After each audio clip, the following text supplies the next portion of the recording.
అద్భుతాలు విషాదాలు 2024 అనంతానంత కాలంలో ఓ సంవత్సరం అన్నది అనువంతే కావొచ్చు.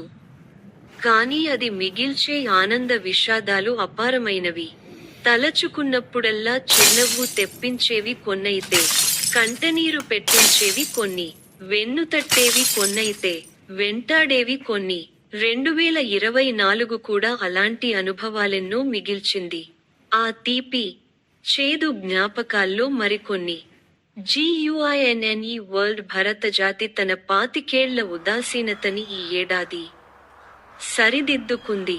ఆర్థికంగా అట్టడుగుకి పడిపోయి ఉన్న బంగారాన్ని కూడా తాకట్టు పెట్టే పరిస్థితిలోకి వచ్చిన దేశాన్ని సంస్కరణల బాట పట్టించి సంపదవైపు నడిపించిన మాజీ ప్రధాని దివంగత పివి నరసింహారావుకి ఈ ఏడాది భారతరత్న ప్రకటించింది. 80లు 90ల్లో పుట్టిన తెలుగు చిన్నారుల సూపర్ మ్యాన్ చిరంజీవి మొత్తం 156, 537 పాటల్లో 24,000 రకాల స్టెప్పులేశారు. ఇది ప్రపంచంలోని ఏ సినీనటుడికి సాధ్యం కాని పీటు. జై చిరంజీవ ఆయన పేరుని ఈ ఏడాది తన పుటలో రాసుకుంది. Guinness book of world records సంస్థ ఇక నిఖిల్ హీరోగా చందు మొండేటి దర్శకత్వం వహించిన కార్తికేయ 2 ఈ ఏడాది జాతీయ అవార్డుల్లో ఉత్తమ తెలుగు చిత్రంగా ఎంపికైంది.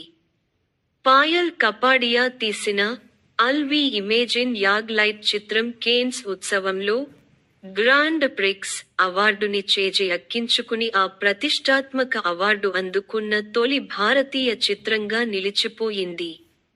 ఉస్తాద్ జాకీర్ హుస్సేన్ గోల్డెన్ గ్లోబ్ అవార్డుల్లో ఒకేసారి 3 అవార్డులు అందుకుని ఈ గౌరవం దక్కిన ఏకైక భారతీయుడిగా ఖ్యాతికెక్కారు.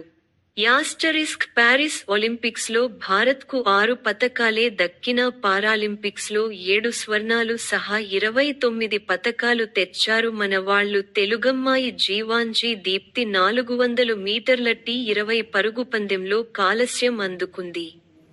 క్రికెట్లో ఐసీసీ T20 వరల్డ్ రామోజీరావు తెలుగువారి ఆత్మబంధువు.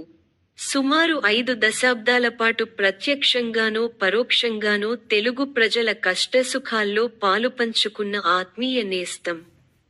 మార్గదర్శి ఈనాడు, ఈటీవీ తదితర సంస్థల సృష్టితో తెలుగుజాతి ఘనతను ప్రపంచానికి చాటిన ధీశాలి. జూన్ 8న పరమపదించడం ప్రపంచవ్యాప్తంగా ఉన్న తెలుగువాళ్లని విషాదంలో ముంచేసింది. ఈ ఏడాది దివికేగిన మరో దిగ్గజం భారత వాణిజ్య ధృవతార రతన్ టాటా.